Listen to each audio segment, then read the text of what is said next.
जय गौ माता। अभी सुरभि देवी का गोलोक में जो प्राकट्य हुआ, उसके बाद फिर से देवताओं के बीच में गौ माता के रूप में सुरभि देवी का सुंदर प्राकट्य कैसे हुआ, इसकी एक और लीला आती है। एक बार इंद्र अपने हाथी पे विराजमान होके भ्रमण कर रहे थे बाकी सब देवताओं के साथ। सामने से दुर्वासा मुनि का आगमन हुआ। दुर्वासा मुनि इंद्र पे बड़े प्रसन्न थे। उन्होंने अपने फूलों की माला इंद्र को पहना दी। इंद्र बड़े मस्ती में जा रहे थे। उन्होंने वही माला अपने हाथी को पहना दी, लेकिन हाथी को माला का महत्व नहीं समझा। हाथी ने माला उठा के फेंक दी और माला को वहीं कुचल दिया। इस प्रकार से दुर्वासा मुनि को माला का अपमान होते हुए देखा तो दुर्वासा मुनि को बड़ा क्रोध आया और दुर्वासा मुनि ने इंद्र को श्राप दे दिया, क्योंकि इंद्र इतना मस्ती में थे कि साधु संत का, गुरु का सम्मान कैसे करना चाहिए, उस कुछ क्षण के लिए उन्होंने ध्यान नहीं दिया। दुर्वासा मुनि ने जब शाप दिया तो इंद्र की सारी शक्ति और सभी देवताओं की सारी शक्ति, दुर्वासा ने कहा आप अपना सब बल खो बैठेंगे। तभी सभी देवता बहुत कमजोर हो गए और सभी देवता ब्रह्मा जी के पास गए और ब्रह्मा जी ने उनको बोला इस बार आप विष्णु के पास जाइए, विष्णु जी आपकी बहुत मदद करेंगे। तो सभी देवता भगवान विष्णु के पास गए, प्रार्थना करने लगे। विष्णु भगवान का प्राकट्य हुआ, लेकिन तेज इतना था कि कोई भी देवता विष्णु के दर्शन नहीं कर पा रहे थे, केवल ब्रह्मा जी और शिव जी ही देख पा रहे थे। तो ऐसी कथा आती है, केवल ब्रह्मा जी और शिव जी देख पा रहे थे। तभी भगवान विष्णु बड़ी ही गंभीर वाणी से उपाय बताए। बोले आप सर्प मूषक न्याय से काम कीजिए। सर्प मूषक न्याय क्या है? अगर एक सांप और एक चूहा एक टोकरी में बंद हो तो सांप की इच्छा है चूहे को खा जाऊं, लेकिन सांप जो है टोकरी को छेद के नहीं निकल सकता, वो काम चूहे को आता है।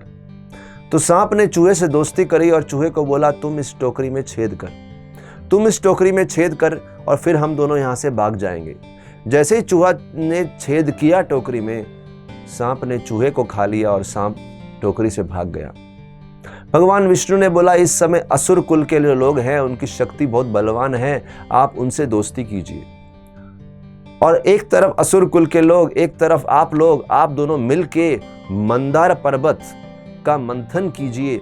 और जब आप मंदार पर्वत का मंथन करेंगे और मंथन के लिए वसुकी सर्प को एक रस्सी के समान उपयोग में लाइए और उस पर्वत को लेके जब आप क्षीर सागर के बीच में मंथन करेंगे तो सागर का मंथन होगा। पर्वत बीच में है, वसुकी एक रस्सी के समान प्रयोग कर रहे हैं, एक तरफ असुर हैं, एक तरफ देवता हैं, वो मंथन से अमृत बाहर आएगा। भगवान विष्णु ने बोला जब अमृत प्राप्त करने के लिए देवता और दानव दोनों मित्रता कीजिए, लेकिन बाद में जब अमृत आएगा तो सारा अमृत देवता लोग प्राप्त कर लेना और उनको कुछ मत देना। जैसे सांप ने चूहे से दोस्ती करी, मूषक से दोस्ती करी और बाद में मूषक को खा के सांप भी मुक्त हो गया। क्योंकि देवताओं की शक्ति की प्रधानता बहुत जरूरी है, क्योंकि वो पूरे समाज की रक्षा करते हैं, उनकी जरूरतें पूरी करते हैं।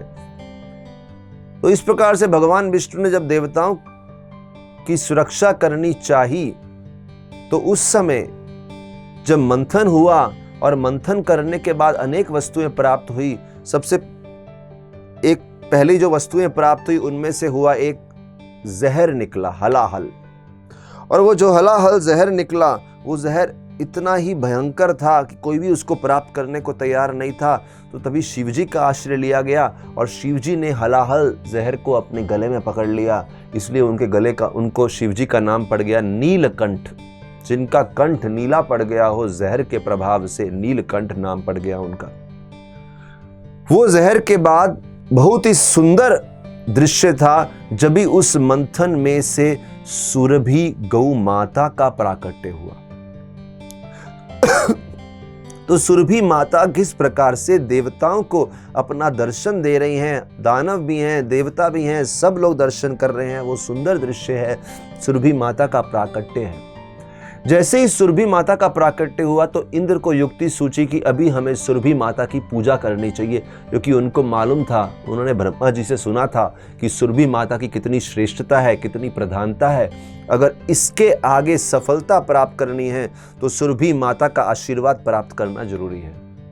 इंद्र ने खूब उत्साह से माता सुरभि की पूजा करी, उनको खूब प्रसन्न किया, खूब सेवा करी और सुरभि माता ने आशीर्वाद दिया कि तुम अमृत बड़ी आसानी से प्राप्त कर लोगे, मेरा आशीर्वाद है। और तभी सुरभि माता इतनी प्रसन्न हो गई देवताओं से, देवताओं की पूजा से, उपासना से, सेवा से, कि सुरभि माता ने सभी देवताओं को अपने शरीर में स्थान दिया। इसलिए बोलते हैं सारे देवता सुरभि देवी के, गौ माता के शरीर में विद्यमान रहते हैं। और सुरभि देवी के शरीर के अलग अलग अंग में, शरीर के अलग अलग भाग में देवता वहां पे विराजमान हुए। तो उसका बहुत सुंदर वर्णन शास्त्र में आता है। लेकिन हुआ क्या, लक्ष्मी देवी का प्राकट्य उस मंथन में, इस लीला में सुरभि देवी के बाद हुआ। इसलिए जिस समय सुरभि देवी सभी देवताओं को अपने शरीर में स्थान दे रही थी, उस समय लक्ष्मी जी वहां मौजूद नहीं थी। लेकिन हम अगली कथा में देखेंगे कैसे लक्ष्मी जी ने कुछ विशेष कार्य किया ताकि उनको भी सुरभि देवी के शरीर में आश्रय मिले। शास्त्रों में एक सुंदर श्लोक आता है, पद्म पुराण में बोलते हैं, क्योंकि गौ माता के शरीर में सभी देवता निवास करते हैं, केवल गौ माता के शरीर को स्पर्श करने से व्यक्ति सभी पापों से मुक्त हो जाता है। और यही नहीं, जहां गौ माता का निवास हो उस स्थान की धूलि को अपने सर पे धारण करने से मानो उसने पूरे विश्व के सभी तीर्थ स्थानों में स्नान कर लिया हो। ये गौ माता की भूमिका है, प्रधानता है, महानता है, कैसे सभी देवता उनके शरीर में निवास करते हैं। बोलो गौ माता की जय।